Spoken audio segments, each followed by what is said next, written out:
কত মানুষকে দেখেছি অভিশাপ দিতে, কত মজলুমকে দেখেছি দোয়া করতে, আল্লাহ তাদের উপর আল্লাহর লানত, ফেরেশতার লানত, জমিনে যারা আছে সবার লানত, যত প্রাণীকুল আছে, যত ফেরেশতা আছে সকলের লানত। এইভাবে মানুষ দোয়া করছে। আল্লাহ পাক তাহলে বুঝা গেল মজলুমের দোয়া আল্লাহ পাক ফালায় দেন না, ফালায় দেন? আল্লাহ পাক ফালায় দেন না। আল্লাহ পাক সর্বোত্তম পরিকল্পনাকারী। কেউ টু শব্দ করতে পারতো না, কেউ কিছু বললেই তাকে গুম করা হইতো, হত্যা করা হইতো, মেরে ফেলা হইতো, আরো কত নির্যাতন, কত জুলুম, কত অন্যায় করা হইতো। আজকে ওই দলের এমন অবস্থা আল্লাহ পাক করে দিয়েছেন, তারা যে আজকে পরিচয় দিবে, তারা যে আজকে স্লোগান দিবে, এই সাহসটুকু আজকে তাদের নাই। এটা আমাদের জন্য শিক্ষা। ফিরআউন বনি ইসরাইলের হাজার হাজার বাচ্চাকে, শিশু বাচ্চাকে জবাই করে হত্যা করেছে। বনি ইসরাইলের নারীদেরকে দাস বানিয়ে রাখতো, দাসী বানিয়ে রাখতো, জুলুম করতো, অন্যায় করতো। বনি ইসরাইল আল্লাহর কাছে দোয়া করত, দীর্ঘ বছর চলছে। এক পর্যায়ে আল্লাহ পাক নবী মূসাকে বললেন, তুমি তোমার সম্প্রদায় নিয়ে, তুমি তোমার বনি ইসরাইল সম্প্রদায়কে নিয়ে নদী পার হয়ে যাও, তুমি তোমার লাঠি দিয়ে সমুদ্রে বাড়ি দাও, 12টা রাস্তা হয়ে যাবে, তুমি চলে যাও। এদিক দিয়ে ফেরাউন ধাওয়া করছে, তো 12টা রাস্তা হয়ে গিয়েছে, 12টা দল চলে যাচ্ছে, 12টা গোত্র চলে যাচ্ছে। যখন তারা মাঝখানে, তখন ফেরাউন তখন পারে, তখন চিন্তা করলো কি সুন্দর রাস্তা হয়ে গেছে, চল তাদের কি গিয়ে ধরি। আবার ফেরাউন তার যত দল বল আছে সব দল বল নিয়ে বের হয়েছে, আজকে বনি ইসরাইলকে শেষ করবই, আজকে এদেরকে একদম মাটির সাথে মিশিয়ে দেব। এজন্য সম্পূর্ণ ফুল পাওয়ার নিয়ে আসছে। কোথায় আসছে? নদীর পারে। আইসা দেখে ওরা অর্ধেক গেছে গা, অর্ধেক গেছে গা, অর্ধেক চলে গেছে। চল আমরাও চল পিছে পিছে, রাস্তা যেহেতু হয়ে গেছে। তো চলতেছে চলতেছে, এইদিকে বনি ইসরাইল ওই পারে চলে গেছে, আর তারা কোথায় আছে? মাঝখানে। কোথায় আছে? মাঝখানে। আল্লাহ পাক হুকুম করলেন, এই তুমি আগে যেমন ছিল তেমন হয়ে যাও। সঙ্গে সঙ্গে মাটি উধাও হয়ে পানি হয়ে গেল, আর সঙ্গে সঙ্গে ফেরাউন তার যত দলবল, যত পাওয়ার, যত শক্তি আছে সব শক্তি সহ পানির সাথে মিশে ডুবে সব ধ্বংস হয়ে গেছে। চোখের পলকেই তারা শেষ। মুহতারাম হাজিরিন, এগুলো আমাদের জন্য শিক্ষা। এগুলো কি আমাদের জন্য শিক্ষা? আমাদের সমাজের মধ্যে একজন মেম্বার হলে তার পাওয়ার বেড়ে যায়, সে এই ক্ষমতার কি করে অপব্যবহার করে না। এই যে ক্ষমতার অপব্যবহার করছেন, আল্লাহর কাছে কি দিতে হবে? জবাব দিতে হবে। চেয়ারম্যান, এমপি, মন্ত্রী যে যা হয়ে যায়, তার পাওয়ার তত বেড়ে যায়, তার অন্যায় তত বেড়ে যায় কি যায় না? কথা বলেন। এজন্য এটা আমাদের জন্য বড় শিক্ষা। আল্লাহ পাক, আমরা সকলে দোয়া করি আল্লাহ পাক যেন বাংলার জমিনে এরকম জালেম সরকার আল্লাহ পাক যেন আর না দেন। বলেন আমিন। এরকম ফ্যাসিস্ট সরকার যেন আল্লাহ পাক আমাদেরকে না দেন। কিয়ামত পর্যন্ত আল্লাহ পাক যেন এই বাংলাদেশকে যেন আল্লাহ পাক শান্তির একটা দেশ বানায় দেন। সবাই বলেন আমিন। মুহতারাম হাজিরিন, রাজত্বের মালিক আল্লাহ, সব কিছুর মালিক আল্লাহ।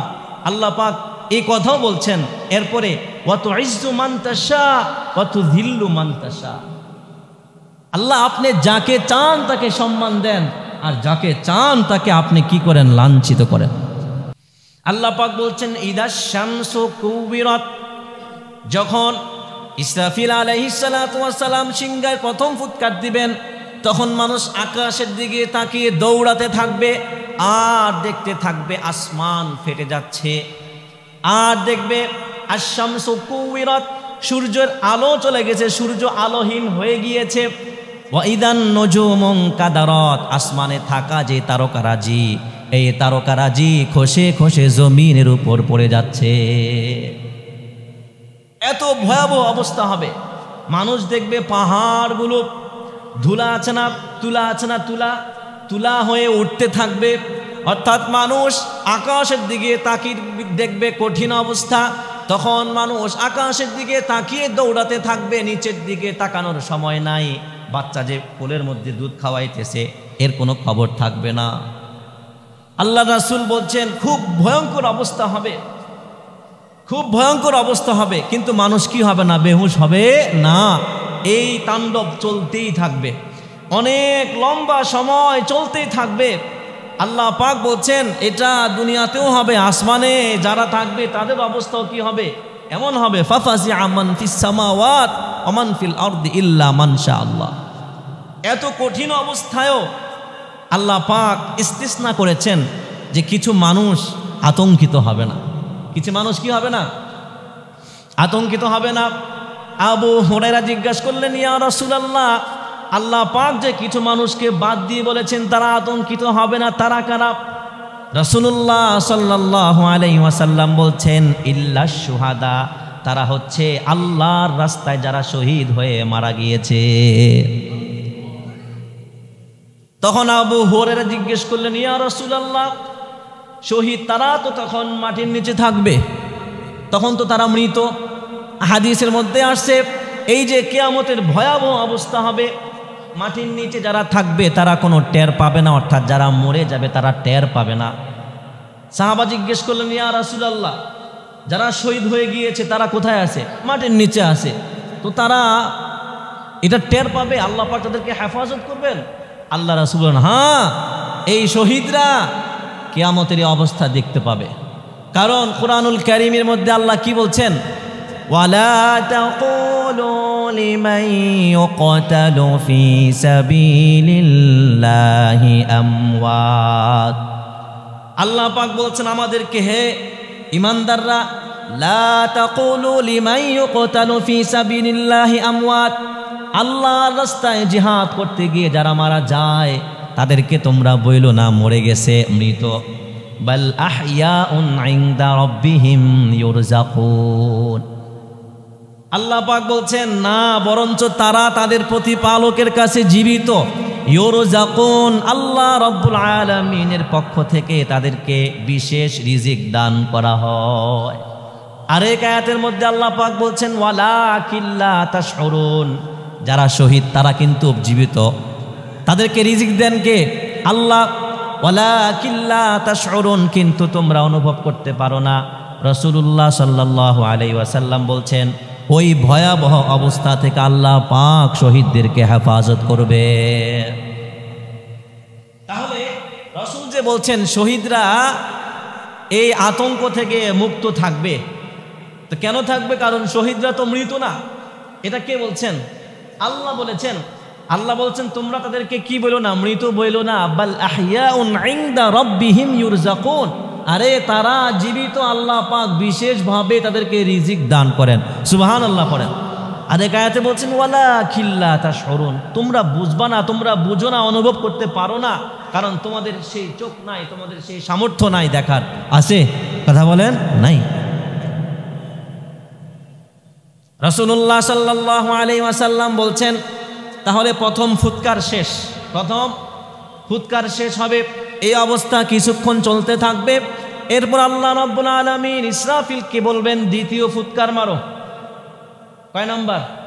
2 নাম্বার ফুৎকার দাও। ইসরাফিল আলাইহিস সালাতু ওয়াস সালাম আদেশ পাওয়া মাত্র দ্বিতীয় ফুৎকার দিবেন। দ্বিতীয় ফুৎকার দেওয়ার সাথে সাথে আসমানে এবং জমিনে যারা আছে সমস্ত মানুষ এবং সমস্ত ফেরেশতা মারা যাবে, বেহুশ হয়ে যাবে। জমিনের উপর যারা থাকবে তারা, আসমানের উপর যে ফেরেশতারা আছে সকলে কি সঙ্গে সঙ্গে বেহুশ হয়ে মারা যাবে। তাহলে প্রথম ফুৎকারে আতঙ্ক, ভয়াবহ অবস্থা, আর দ্বিতীয় ফুৎকারে সব কি বেহুশ। এই কথাটাই আল্লাহ রাব্বুল আলামিন বলছেন ওয়ানুফিখা ফিস-সূরি ফাসাইকা মান ফিস-সামাওয়াতি ওয়া মান ফিল আরদ। আল্লাহ পাক বলছেন ওয়ানুফিখা ফিস-সূরি ফাসাইকা মান ফিস-সামাওয়াতি ওয়াল আরদ, যখন সিংহায় দ্বিতীয় ফুৎকার দেওয়া হবে, ফাসাইকা মানুষ বেহুশ হয়ে মরে যাবে। সুবহানাল্লাহ পড়েন না? সুবহানাল্লাহ কেন বললেন? কারণ এটা আল্লাহ পাক বলেছেন। প্রথম ফুৎকারে মানুষ অস্থির হয়ে যাবে, এটা কে বলেছেন? আল্লাহ বলেছেন। আর দ্বিতীয় ফুৎকারে মানুষ বেহুশ হয়ে যাবে, এই কথাটাও আল্লাহ বলেছেন। আর তৃতীয় ফুৎকারে মানুষ কিয়ামতের ময়দানে হাজির হবে জমিন থেকে উঠে, এই কথাটাও কে বলেছেন? আল্লাহ বলেছেন। তাহলে দ্বিতীয় ফুৎকার যখন দেওয়া হবে তখন আসমানবাসী জমিনবাসী যারাই থাকবে সকলেই মরে যাবে, তবে কিছু বাকি থাকবে। কি থাকবে? কিছু বাকি থাকবে। ইসরাফিল আলাইহিস সালাতু ওয়াস সালাম সিংহায় ফুৎকার দিয়ে উনিও মারা যাবেন। তাহলে এখন প্রশ্ন জাগে, তাহলে আরেকটা ফুৎকার বাকি আছে না, ওইটা কে দিবে? বলতেছি, ইসরাফিল আলাইহিস সালাতু ওয়াস সালাম দ্বিতীয় ফুৎকার দিয়ে উনিও কি মারা যাবেন। জিবরিল আলাইহিস সালাতু ওয়াস সালাম, মিকাইল আলাইহিস সালাতু ওয়াস সালাম ওনারা জীবিত থাকবেন। যখন ইসরাফিল আলাইহিস সালাতু ওয়াস সালাম মারা যাবেন, জমিনবাসী আসমানবাসী সবাই মারা যাবে। তখন আজরাইল মালাকুল মাউত আল্লাহর কাছে যাবে, আল্লাহর কাছে গিয়ে বলবে, আয় রব্বুল আলামিন, আসমানে থাকা সমস্ত কিছু, সমস্ত মানুষ মারা গিয়েছে, আসমানে থাকা যত ফেরেশতা আছে সমস্ত ফেরেশতা মারা গিয়েছে। তখন আল্লাহ পাক জিজ্ঞাসা করবেন, আর কেউ কি বাকি আছে? তখন মালাকুল মাউত আজরাইল বলবেন, আল্লাহ বাকি আছে, জিব্রাইল এবং মিকাইল বাকি আছে, আর আপনার আরশ বহনকারী ফেরেশতারা তারাও বাকি আছে, আর আমি বাকি আছি। আয় রব্বুল আলামিন, আপনি তো মরবেন না, আপনি তো চিরঞ্জীব, আপনিও বাকি আছেন। এই কথাটাও কি বলবে, আল্লাহ আপনি তো মরবেন না, আপনার তো মরণ নাই, আপনি তো চিরঞ্জীব, আমি বাকি আছি, জিব্রাইল বাকি আছে, মিকাইল বাকি আছে, আর আরশ বহনকারী ফেরেশতারা কি বাকি আছে। তখন আল্লাহ পাক আদেশ দিবেন যে জিব্রাইল এবং মিকাইল তাদের যেন কি হয়, মৃত্যু হয়, তারাও যেন মরে যায়। আল্লাহ রাব্বুল আলামিনের আদেশ পাওয়া মাত্র তারাও কি মরে যাবে। জান কবজ করবে কে? মালাকুল মাউত। জিব্রাইল এবং মিকাইল আলাইহিমাস সালাতু ওয়াস সালাম মারা যাওয়ার পর আজরাইল আবার আল্লাহর কাছে আসবেন। আল্লাহর কাছে আসার পর আল্লাহ বলবেন, আর কে কে বাকি আছে? তখন মালাকুল মাউত বলবে, আল্লাহ আমি এবং আপনি, আপনি তো মরবেন না, আর আরশ বহনকারী ফেরেশতারা বাকি আছে, আর কেউ বাকি নাই। তখন আল্লাহ রব্বুল আলামিন বলবেন, আরশ যারা বহন করতেছে তারাও যেন মারা যায়। আল্লাহর আদেশ পাওয়ার পর পর আরশ বহনকারী ফেরেশতারাও কি মারা যাবে। হাদিসের মধ্যে এসেছে, আল্লাহ পাক যখন বলবেন জিব্রাইল এবং মিকাইল যেন মারা যায়, তখন আরশ কথা বলবে, আল্লাহ জিব্রাইল সবচাইতে বড় ফেরেশতা, সেও মারা যাবে, মিকাইল এত বড় ফেরেশতা, সেও কি মারা যাবে। যখন আরশ এই কথা আল্লাহ পাককে বলবেন, তখন আল্লাহ পাক বলবেন, উসকুত, চুপ থাক। আল্লাহ কি বলবেন? এই চুপ থাকো, কোনো কথা বইল না, আমি অনিবার্য করে নিয়েছি, আমি লিখে ফেলেছি, আরশের নিচে যারাই থাকবে সকলের একদিন না একদিন মরতে হবে। সুবহানাল্লাহ পড়েন। আরশের নিচে যারাই থাকবে তাদের একদিন না একদিন মরতেই হবে। তাহলে জিব্রিল মরে গেল, মিকাইল মরে গেল, আরশ বহনকারী ফেরেশতারা তারাও কি মরে গেল। জিব্রিল আজরাইল মালাকুল মাউত আবার আসবে, এসে বলবে, আল্লাহ আর তো কেউ বাকি নাই। আল্লাহ বলবেন, না আর কেউ বাকি নাই। ওই বাকি নাই, তবে আমি আছি, আর আপনি, আপনি তো মরবেন না। তখন আল্লাহ রব্বুল আলামিন বলবেন, হে মালাকুল মাউত, তোমারও মরতে হবে, তোমারও কি মরতে হবে। তুমি তো এতদিন জান কবজ করেছ, নিজের জান নিজে এখন কবজ করে আল্লাহ পাক হুকুম করবেন, মুত, এই মালাকুল মাউত তুমি মরে যাও। তার তো আর জান কবজের কিছু নাই, কে করবে জান কবজ? আল্লাহ পাক বলবেন যে মুত, তুমি মরে যাও। আল্লাহ রব্বুল আলামিনের হুকুম পাওয়া মাত্রই মালাকুল মাউত আজরাইলও মারা যাবে। তাহলে আর কেউ আছে? একটু চিন্তা করেন, আর কি কেউ নাই। মালাকুল মাউত মারা গেছে, জিব্রিল মারা গেছে, মিকাইল মারা গেছে, আরশ বহনকারী ফেরেশতারা মারা গেছে। কি একটা অবস্থা, কেউ নাই, সব মারা গেছে। ঠিক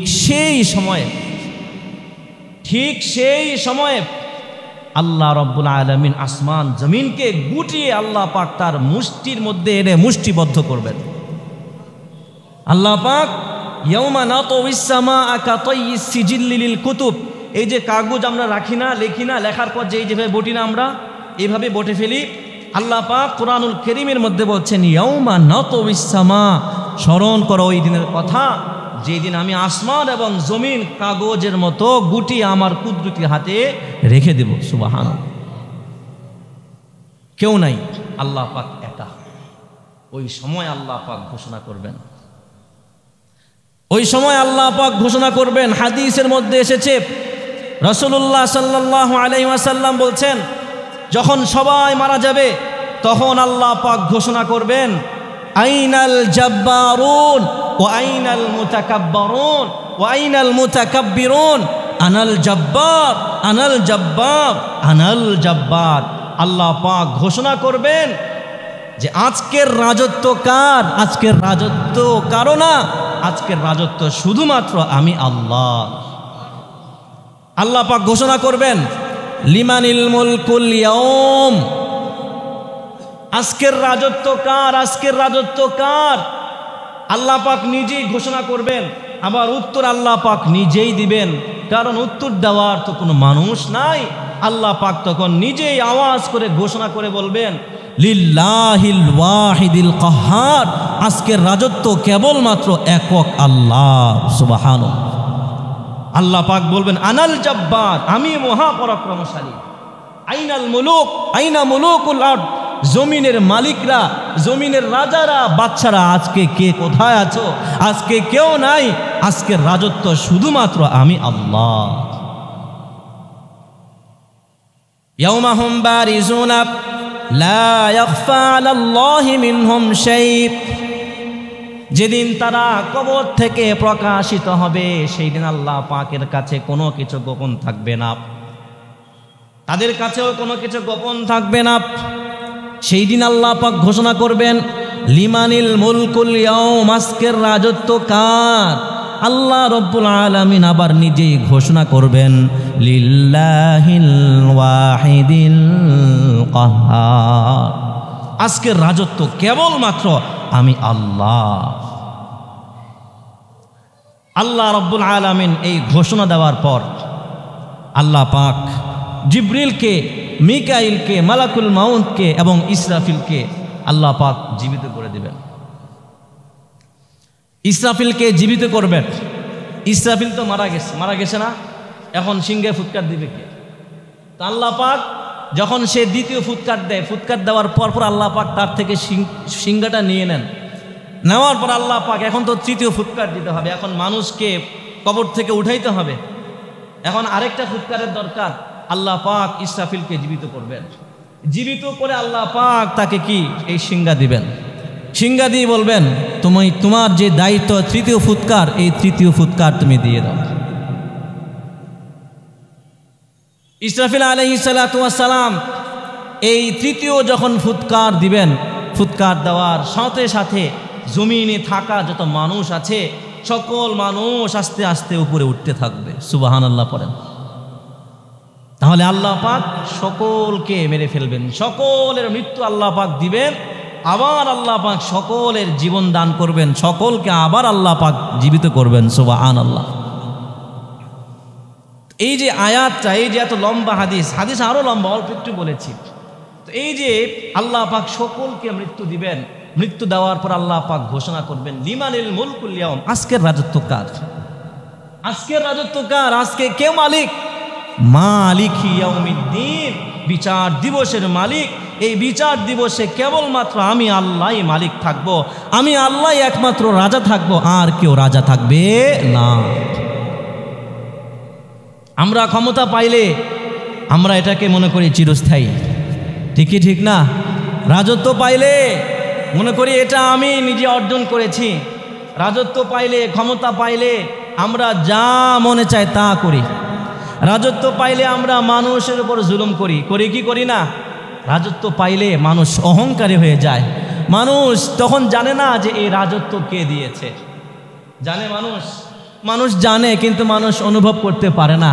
তখন মনে করে যে আমি সব কিছু, আমি চাইলেই মানুষকে মারতে পারবো, আমি চাইলেই মানুষকে হত্যা করতে পারবো, আমি যা চাই সব পারবো, কারণ মালিক।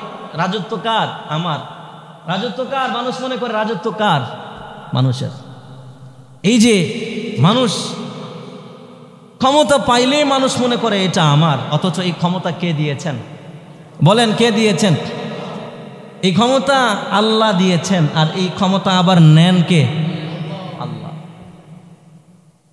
আল্লাহ পাক সূরাত আলে ইমরানের 26 নম্বর আয়াতের মধ্যে বলছেন কুলিল্লাহুম্মা মালিকাল মুলকি তুতিল মুলকা মান তাশাউ ওয়া তানজিউল মুলকা মিম্মান তাশা হে নবী আপনি বলেন, হে আল্লাহ মালিকাল মুলকে, আপনি সমস্ত রাজত্বের রাজা, মালিক। সুবহানাল্লাহ বলেন।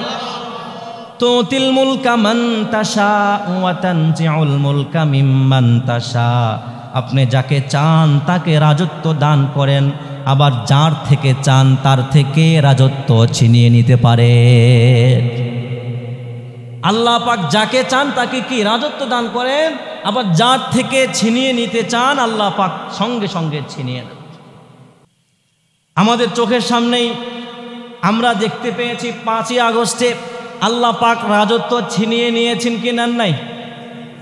না, মনে হয় নেয় নাই। কেউ বলতেছে না, আওয়াজ করে বলেন নিয়েছি কি নেয় নাই? আল্লাহ পাক 17 বছর ধরে আল্লাহ পাক রাজত্ব দিয়েছেন। আল্লাহ পাক যে রাজত্ব দিয়েছেন এটা কিন্তু আল্লাহ রব্বুল আলামিনের দেওয়া আমানত। অর্থাৎ তোমাকে আমি ক্ষমতায় বসিয়েছি, তুমি এই ক্ষমতার অপব্যবহার কইরো না। মানুষের মধ্যে ইনসাফ করো, ইনসাফের রাষ্ট্র কায়েম করো, ইনসাফের সমাজ কায়েম করো। মানুষের উপর জুলুম কইরো না, মানুষের উপর অত্যাচার কইরো না, দুর্নীতি কইরো না। কিন্তু যারা আল্লাহ রব্বুল আলামিনের দেওয়া এই ক্ষমতার অপব্যবহার করে, আল্লাহ রব্বুল আলামিন একটা সময় তার থেকে ক্ষমতা ছিনিয়ে নেন কি নেন না? কথা বলেন, নেন। আল্লাহ পাক ক্ষমতা ছিনিয়ে নেন। আমাদের দেশের অবস্থাটা এমন হয়ে গিয়েছিল যে আমরা কেউ কথা বলতে পারতাম না। আমাদের দেশের অবস্থাটা এমন হয়ে গিয়েছিল, কথা বললেই গ্রেফতার। আমরা একটা পোস্ট করতে পারতাম না স্বাধীনভাবে। আমরা কোরআনের কথা, কোরআনের তাফসীর আমরা করতে পারতাম না। আমাদেরকে বাধা দেওয়া হইতো, স্টেজের মধ্যে বাধা দেওয়া হইতো, বয়ান করতে আমাদেরকে দেওয়া হইতো না। তারা মনে করত এই দেশ তাদের বাপ দাদার সম্পত্তি। আল্লাহ পাক রাজত্ব ছিনিয়ে আল্লাহ পাক এমন অবস্থা করেছেন, আজকে তারা যে পরিচয় দিবে সেই পরিচয় দিতেও তারা ভয় পায়। একটু চিন্তা করেন, আমি তো মাঝে মধ্যে চিন্তা করি কি অবস্থা তাদের ছিল। আমার গা শিউরে ওঠে। আল্লাহ, কি অবস্থা ছিল ক্ষমতার!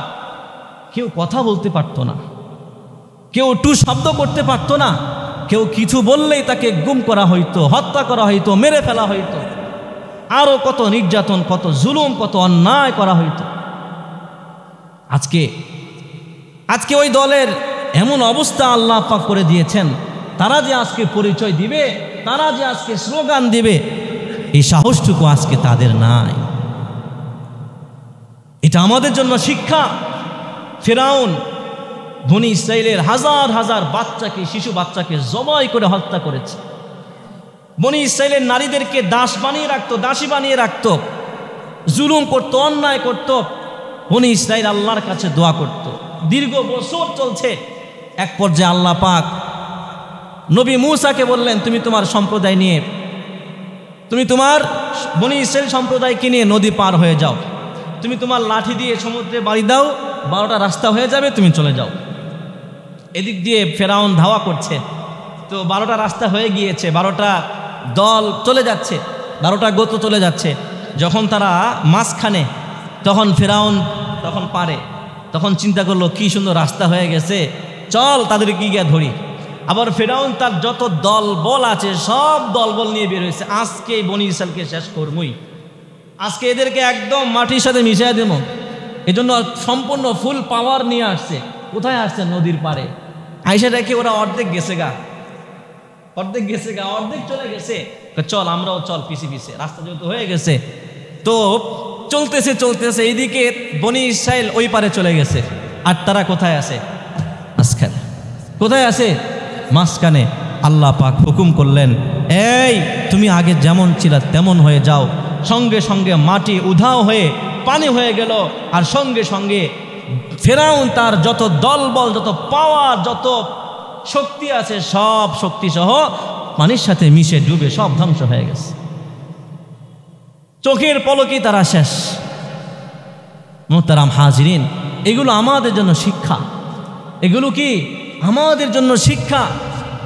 আমাদের সমাজের মধ্যে একজন মেম্বার হলে তার পাওয়ার বেড়ে যায়, সে এই ক্ষমতার কি করে অপব্যবহার করে না। এই যে ক্ষমতার অপব্যবহার করছেন, আল্লাহর কাছে কি দিতে হবে? জবাব দিতে হবে। চেয়ারম্যান, এমপি, মন্ত্রী যে যা হয়ে যায়, তার পাওয়ার তত বেড়ে যায়, তার অন্যায় তত বেড়ে যায় কি যায় না? কথা বলেন। এজন্য এটা আমাদের জন্য বড় শিক্ষা। আল্লাহ পাক, আমরা সকলে দোয়া করি আল্লাহ পাক যেন বাংলার জমিনে এরকম জালেম সরকার আল্লাহ পাক যেন আর না দেন। বলেন আমিন। এরকম ফ্যাসিস্ট সরকার যেন আল্লাহ পাক আমাদেরকে না দেন। কিয়ামত পর্যন্ত আল্লাহ পাক যেন এই বাংলাদেশকে যেন আল্লাহ পাক শান্তির একটা দেশ বানায় দেন। সবাই বলেন আমিন। মোহতারাম হাজিরিন, রাজত্বের মালিক আল্লাহ, সব কিছুর মালিক আল্লাহ। আল্লাহ পাক এই কথাও বলছেন এরপরে, ওয়া তুইজ্জু মান তাশা ওয়া তুযিল্লু মান তাশা। আল্লাহ আপনি যাকে চান তাকে সম্মান দেন, আর যাকে চান তাকে আপনি কি করেন? লাঞ্ছিত করেন। আল্লাহ পাক ক্ষমতাও নিয়েছে, আল্লাহ পাক এমনভাবে লাঞ্ছিত করেছে, আমি আপনি এখানে কেউ কি কল্পনা করতে পেরেছি? না, কেউ কল্পনা করতে পারে নাই। আগস্টের 2 মাস আগে আমার কাছে এক মুসল্লি আসছে, আয়েশা বলতেছে, হুজুর এত অন্যায় হচ্ছে, এত জুলুম হচ্ছে, মানুষ কত দোয়া করতেছে, আল্লাহ পাককে কবুল করে না। তখন আমি বললাম আল্লাহ পাক কবুল করেন। আল্লাহ পাক কোরআনুল কারীমের মধ্যেই বলেছেন যে আল্লাহ পাক ছাড় দেন, আল্লাহ পাক ছেড়ে দেন না। অপেক্ষা করেন, আল্লাহ পাকের সময় আছে। 2 মাস পর 5ই আগস্টের পর আমি তাকে ডাকলাম, ডেকে বললাম আল্লাহ পাককে দোয়া কবুল করছে? তারে বললাম আল্লাহ পাক কি দোয়া কবুল করছে? হুজুর এমন যে হইবে এটা তো কল্পনাও করতে পারি নাই। সুবহানাল্লাহ পড়েন। আমি বললাম এটাই আল্লাহ পাকের শাস্তি। আমি আপনি কেউ কল্পনা করতে পারি নাই, হয়তো বেশি থেকে বেশি ক্ষমতা ছেড়ে দিবে, এতটুকুই আমরা ধারণা করতে পেরেছি। কিন্তু আল্লাহ পাক এই বাংলার জমিন থেকে তাকে চিরতরে বহিষ্কার করে দিয়েছে। শেষ বয়সে শেষ ভালো যার সব ভালো তার, শেষ বয়সে আল্লাহ পাক তাকে লাঞ্ছিত করেছে। কেমন লাঞ্ছিত করেছে? এই নাম যেন এখন মানুষের কাছে একটা ঘৃণা। এই নাম শুনলেই মানুষ বদদুয়া দেয়, মানুষ অভিশাপ দেয়।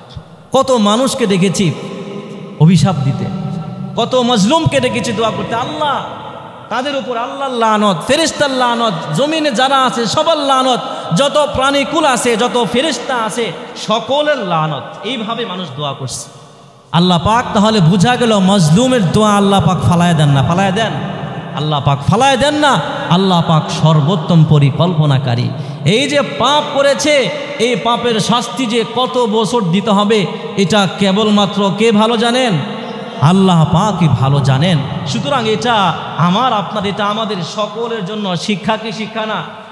আওয়াজ করে বলেন, শিক্ষা কি শিক্ষা না? শিক্ষা। মোহতারাম হাজিরিন, এরপরে মালিক, আমরা এর আলোচনা করেছি, সংক্ষিপ্ত আকারে শেষ করে দিচ্ছি।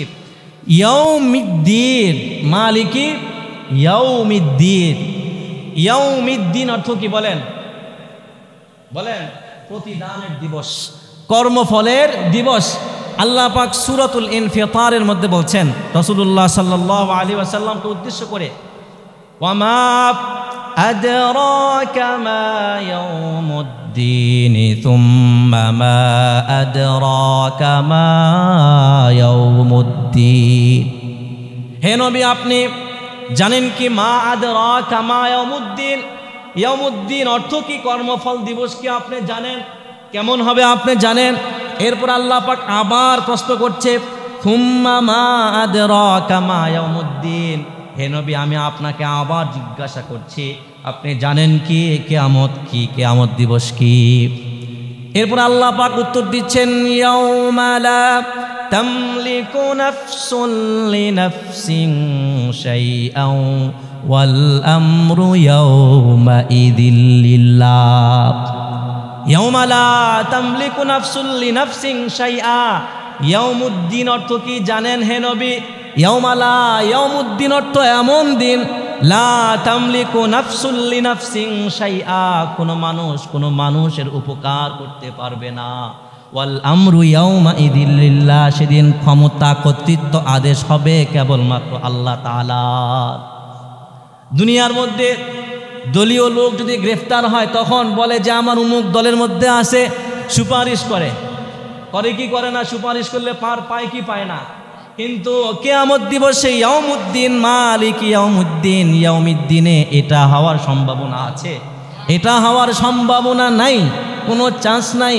কেউ এ কথা বলতে পারবে না আল্লাহ আমি অমুক দলে ছিলাম, এ কথা বলতে পারবে না, না বলতে পারবে না। আল্লাহ পাক বলছেন সেই দিন আমার কাছে থাকবে সমস্ত কর্তৃত্ব, আমি যাকে চাইবো তাকে জান্নাত দেব, আর যাকে চাইবো তাকে জাহান্নামে পাঠায় দিব। সূরা তাহার 108 নম্বর আয়াতের মধ্যে আল্লাহ রাব্বুল আলামিন বলছেন ইয়াউমা ইযি ইয়াত্তাবিউনা আদ-দাঈয়া লা ইওয়াজা লা, একজন আহ্বানকারী ডাকবে, কিয়ামতের ময়দানে ডাকবে, তখন সকলেই তাকে অনুসরণ করতে থাকবে। আল্লাহ রাব্বুল আলামিন বলছেন ওয়া খাশাতিল আসওয়াতু লির-রহমান, তখন কারো আওয়াজ বের হবে না মুখ দিয়ে, সকলেই চুপচাপ থাকবে। ফালা তাসমাউ ইল্লা হামসা, হে নবী আপনি ওই দিন সকলের পায়ের আওয়াজ ছাড়া আর কোনো আওয়াজ শুনতে পাইবেন না। এরপর আল্লাহ রাব্বুল আলামিন বলছেন ইয়াউমা ইদিল্লা তানফাউশ শাফাআতু ইল্লা মান আদিনা লাহুর রহমান, সেই দিন কেউ আল্লাহ রাব্বুল আলামিনের কাছে সুপারিশ করতে পারবে না, ইল্লা মান আদিনা লাহুর রহমান, তবে আল্লাহ পাক যাকে সুপারিশ করার অনুমতি দিবেন সে ছাড়া আর কেউ আল্লাহর কাছে সুপারিশ করতে পারবে না। আল্লাহ রাব্বুল আলামিন সূরা নাবার মধ্যে বলছেন ইয়াউমা ইয়াকুমুর রূহু ওয়াল মালাইকাতু সাফফান লা ইয়াতাকাল্লামুন লা ইয়াতাকাল্লামুনা ইল্লা মান আদিনা লাহুর রহমানু ওয়া ক্বালা সাওয়াবা।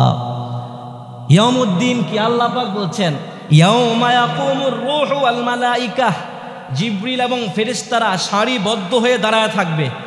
চিন্তা করেন, কল্পনা করেন, ফেরেশতারা সারিবদ্ধ হয়ে দাঁড়ায় থাকবে চুপ করে, কেউ কোনো কথা বলতে পারবে না। আল্লাহ পাক বলছেন লা ইয়াতাকাল্লামুন, কারো কথা বলার কোনো সুযোগ নাই, ইল্লা মান আদিনা লাহুর রহমান, তবে আল্লাহ যাকে কথা বলার অনুমতি দিবেন কেবলমাত্র সে ব্যক্তি কথা বলতে পারবে।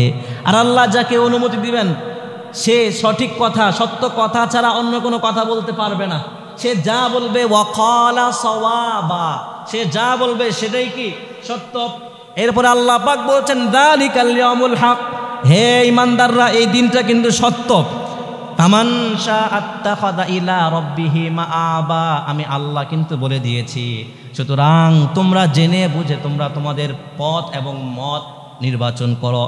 সুতরাং ফামান শাআ আত্তাখাযা, যার ইচ্ছা হবে সে যেন আল্লাহর কাছে তার আশ্রয়স্থল বানায়, অর্থাৎ মুসলমান হয়, ইমানদার হয়, আল্লাহর কথা যেন সে শুনে, নবীর কথা যেন সে শুনে।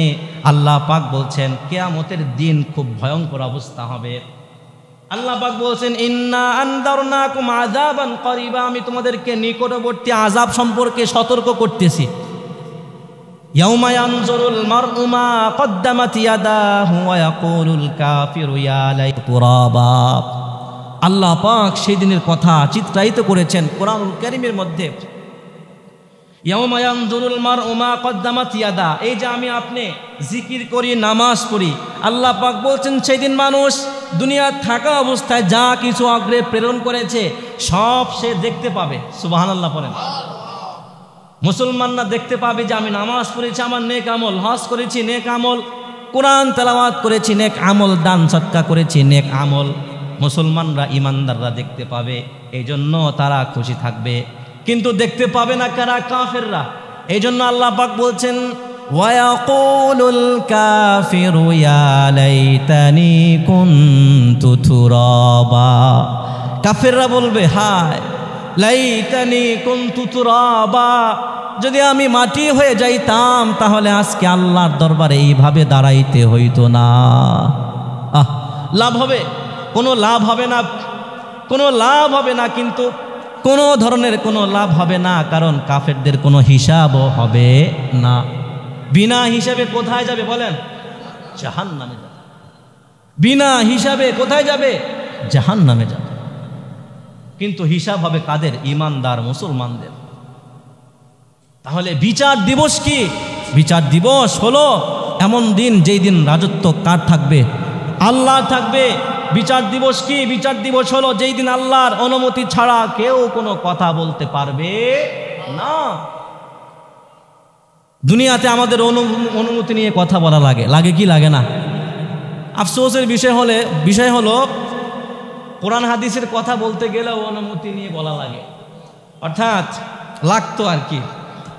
লাগতো যে কি বিষয়ে কথা বলতে হবে, ঘোষণা দেওয়া যেত, হ্যাঁ, বিষয়বস্তু দেওয়া যেত যে হুজুর এই বিষয়ে আলোচনা করা যাবে না, আপনি এই বিষয়টা নিয়ে আলোচনা করেন। 5ই আগস্টের আগের জুমায় মানুষ মারা, মানুষ হত্যা করা, মানুষের জুলুম নিয়ে আলোচনা করেছি। আলোচনা করার আগে আমাকে বলা হয়েছে হুজুর আলোচনা না করলেই ভালো, দেশের অবস্থা ভালো না, এই সমস্ত বিষয় এড়িয়ে যাওয়াই ভালো। আমি তাকে আর কিছু বললাম না। আমি চিন্তা করলাম, আমি কি মাটির নিচের কথা বলার জন্য এখানে আসছি? আমি কি আসমানের উপরের কথা বলার জন্য এখানে আসছি? রাসূলুল্লাহ সাল্লাল্লাহু আলাইহি ওয়াসাল্লামের উত্তরাধিকারী রাসূল কি শুধু আসমানের নিচে, উপরে আর জমিনের নিচের কথা বলতেন? হ্যাঁ, কোরআনের মধ্যে কি জমিনের নিচের কথা বলা আছে আর আসমানের উপরের কথা বলা আছে? মাঝখানের কিছু কথা বলা নাই না? আরে সব কিছু তো যা আছে সব কিছু তো মাটির উপর এবং আসমানের নিচের কথা। একজন আলেম যদি অন্যায় দেখে যদি অন্যায়ের প্রতিবাদ করতে না পারে তাহলে তাকে আল্লাহর কাছে জবাবদিহি করতে হবে। একজন আলেমের দায়িত্ব হচ্ছে সমাজে অন্যায় চলছে, জুলুম চলছে, নির্যাতন চলছে, আলেম কোরআনুল কারীম দেখি মানুষকে বুঝাবে, হাদিস দেখি বুঝাবে। এই যে দেখেন আপনারা জুলুম করছেন, অন্যায় করছেন, এটা কিন্তু আল্লাহ পাকের কঠিন, আল্লাহ পাক কিন্তু এর জন্য আপনাকে পাকড়াও করবেন। এই জুলুম অন্যায়, আল্লাহ পাক এই জুলুম করতে নিষেধ করেছেন, আপনি এই জুলুম করছেন, এই অন্যায় করছেন, আল্লাহ পাক আপনাকে এই শাস্তি দিবেন। এগুলো আয়নার মতো দেখিয়ে দেওয়া একজন আলেমের দায়িত্ব, ঠিকই ঠিক না? আলোচনা করেছি, কঠিন আলোচনা করেছি। আলোচনা করার পর রাত্রিবেলায় সভাপতি সাহেব কল দিয়েছে, কল দিয়ে বলতেছে যে হুজুর আওয়ামী লীগের সভাপতি আমাকে হুমকি দিয়েছে যে আপনাকে যদি আজকের মধ্যে বরখাস্ত করতে না পারি তাহলে তারা 70 জন লোক নিয়ে রাত্রিবেলায় আসবে। আপনাকে যদি আজকে বরখাস্ত করতে না পারি 70 জন লোক নিয়ে আপনার কাছে আসবে। তো ততক্ষণে আবার ঘটনা কি জানেন? ততক্ষণে আবার আমি এখানে আসার জন্য প্রস্তুত হয়ে গেছি, ততক্ষণে আমার এখানে সব ফাইনাল হয়ে গেছে। তো আমি বললাম তো এখন কি করা? তো সভাপতি সাহেব উনি ভালো ছিলেন, হকের পক্ষে লড়াই করেছেন। তো তখন উনি বলতেছেন ভাই হুজুরকে বরখাস্ত করার দরকার নাই, হুজুর চাকরি আগেই ছেড়ে দিয়েছে। হুজুর কি আমাদের এখান থেকে চাকরি ছেড়ে দিয়েছেন, আপনি হুঙ্কার দিলে কি আর লাভ হবে? তো ওই দিন আর রাত্রে আমি ভয়ে, আমাকে বলছে হুজুর আপনি থাইকেন না, আপনি চলে যান। আমি ভয়ে চলে গেছি ওখান থেকে, রাত্রে আর ওখানে থাকি নাই। এত ভয়ঙ্কর অবস্থা গিয়েছে। আমার এখানে স্কুলের ছাত্ররা এসে আমার এখানে ছিল রাতে, ঘর থেকে, আমার এলাকা থেকে ঘর থেকে তুলে রাত্রিবেলায় এসে মানুষকে, পোলাপানকে নিয়ে যেত। তো এর 2 দিন পরে তো আল্লাহ পাক দেখায় দিয়েছেন। আমি সভাপতিকে ফোন দিলাম যে কি অবস্থা, যে আপনাকে হুঙ্কার দিল, হুঁশিয়ারি দিল, তার একটু ফোন লাগান বা তার নাম্বারটা আমাকে দেন, আমি একটু কথা বলি যে আমার চাকরি যে বরখাস্ত করবে। পরে উনি বলতেছে তার নাম্বার বন্ধ হয়ে গেছে। তো যাই হোক, আলেম ওলামা মনে রাখবেন, হক্কানে আলেম ওলামা আল্লাহ ছাড়া কাউকে ভয় পায় না। কারণ হাদিস, আল্লাহর ওয়াদা যে একদল সত্যের পক্ষে থাকবে কিয়ামত পর্যন্ত, আল্লাহ পাকের অনুমতি ছাড়া ওই ওলামায়ে কেরামের ক্ষতি কেউ করতে পারবে না। এটা আমার মধ্যে ইয়াকিন আছে, বিধায় আমি সত্যের কথা বলতে এক বিন্দু মাত্র ভয় পাই না, কোনো ভয় নাই। কারণ আল্লাহ পাক যদি চান তাহলে আমার ক্ষতি করতে পারবে। বুখারী শরীফের 73 নম্বর হাদিসের মধ্যে এসেছে যে আল্লাহর অনুমতি ছাড়া কেউ ক্ষতি করতে পারে না। দ্বীনের কথা বলতে হবে, কোরআনের কথা আমাকে বলতেই হবে, হাদিসের কথা বলতেই হবে, ন্যায়ের কথা বলতে হবে, অন্যায়ের কথাও বলতে হবে, অন্যায়ের বিরুদ্ধে প্রতিবাদ করতে হবে। কোরআন হাদিসের মাধ্যমে কি করতে হবে বলেন? প্রতিবাদ করতে হবে। এটা আমার দায়িত্ব, এটা আলেমের দায়িত্ব। রাসূলুল্লাহ সাল্লাল্লাহু আলাইহি ওয়াসাল্লাম ওদের কমান্ডার, ঠিকই ঠিক না? রাসূল যে কমান্ড দিয়ে গিয়েছেন সেই কমান্ড অনুযায়ী আমাদেরকে চলতে হবে কি হবে না? কথা বলেন, আওয়াজ করে বলেন, চলতে হবে কি হবে না? তাহলে ভয় কিসের ভাই?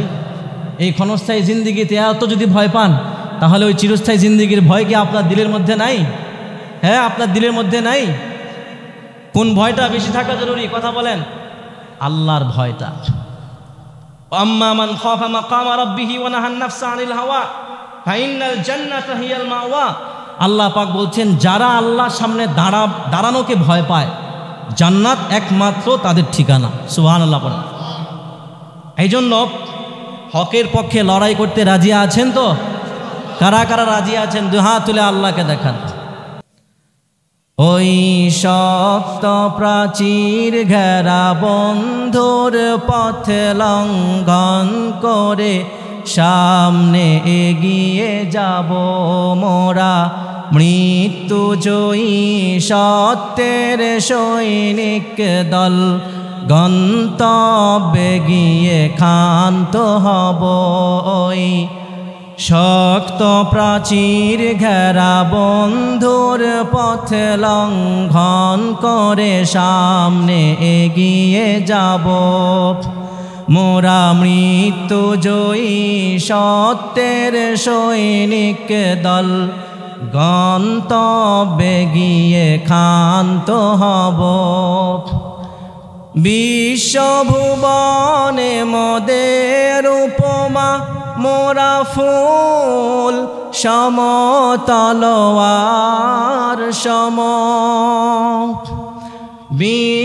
বিশ্বভুবনে মদের উপমা মোরা ফুল সমতলোয়ার সম, সুবাস ছড়াবো কভু জালিমের রক্তে, জগৎ ভাসিয়ে ক্ষান্ত হব মোরা, মৃত্যু জয়ী সত্যের সৈনিক দল, গন্তব্যে গিয়ে ক্ষান্ত হব মোরা। একই আল্লাহ বিশ্বাসী, কুফুর শিরিক মোরা মানি না, মোরা একই আল্লাহ বিশ্বাসী, কুফুর শিরিক মোরা মানি না।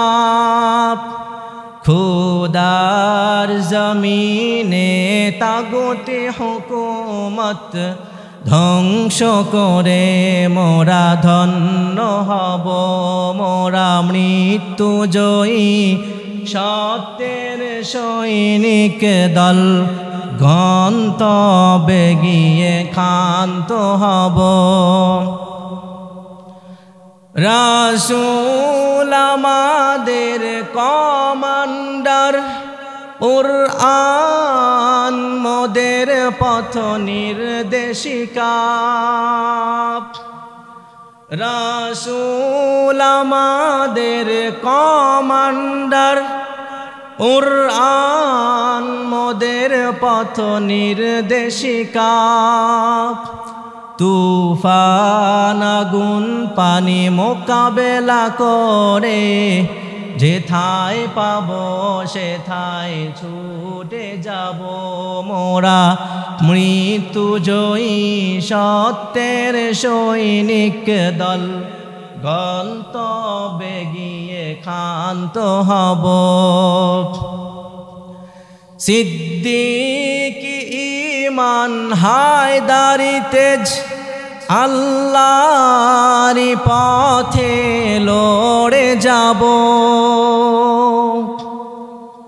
সিদ্দিক ঈমান হায়দারি তেজ, আল্লাহর পথে লড়ে যাব। মুরতাদ কাফিরের দম্ভ অহংকার চূর্ণ করে মোরা শান্ত হব মোরা, মৃত্যু জয়ী সত্যের সৈনিক দল, গন্তব্যে গিয়ে ক্ষান্ত হব। ওই শক্ত প্রাচীর ঘেরা বন্ধুর পথ লঙ্ঘন করে সামনে এগিয়ে যাব মোরা, মৃত্যু জয়ী সত্যের সৈনিক দল, গন্তব্যে গিয়ে ক্ষান্ত হব। জোরে বলুন আল্লাহু আকবার। সত্যের পথে আছেন তো? সত্যের পথে আপনাদেরকে পাবো তো ইনশাআল্লাহ? আমরা কোরআনের পক্ষে আছি, আমরা হাদিসের পক্ষে আছি, আমরা হকের পক্ষে আছি। যত হুমকি আসুক, যত ধমকি আসুক, যত কঠোর নির্দেশ আসুক, তারপরেও আমরা সত্য পথ থেকে বিচ্যুত হব না। বলেন ইনশাআল্লাহ। আল্লাহ পাক আমাদের সকলকে সত্যের পথে অটল অবিচল থাকার তৌফিক দান করুন। সবাই বলুন আমিন। আল্লাহ পাক আজকে যে আলোচনা হয়েছে, আজকের আলোচনার যে শিক্ষা, যে আমরা প্রত্যেক নামাজে মালিকি রাকাতে মালিকি ইয়াউমিদ্দিন পড়ি, আল্লাহ পাকের এই আয়াত পড়ে যেন আল্লাহ পাকের সামনে দাঁড়াতে হবে, এই ভয়টা যেন আল্লাহ পাক আমাদের দিলের মধ্যে দান করেন। এই ভয়ে যেন আমরা সদা সর্বদা অন্যায় কাজ থেকে বিরত থাকার চেষ্টা করতে পারি। আল্লাহ পাক আমাদের সকলকে তৌফিক দান করুন। সবাই বলুন আমিন আমিন। ওয়া আখিরু দাওয়ানা আলহামদুলিল্লাহি রাব্বিল আলামিন।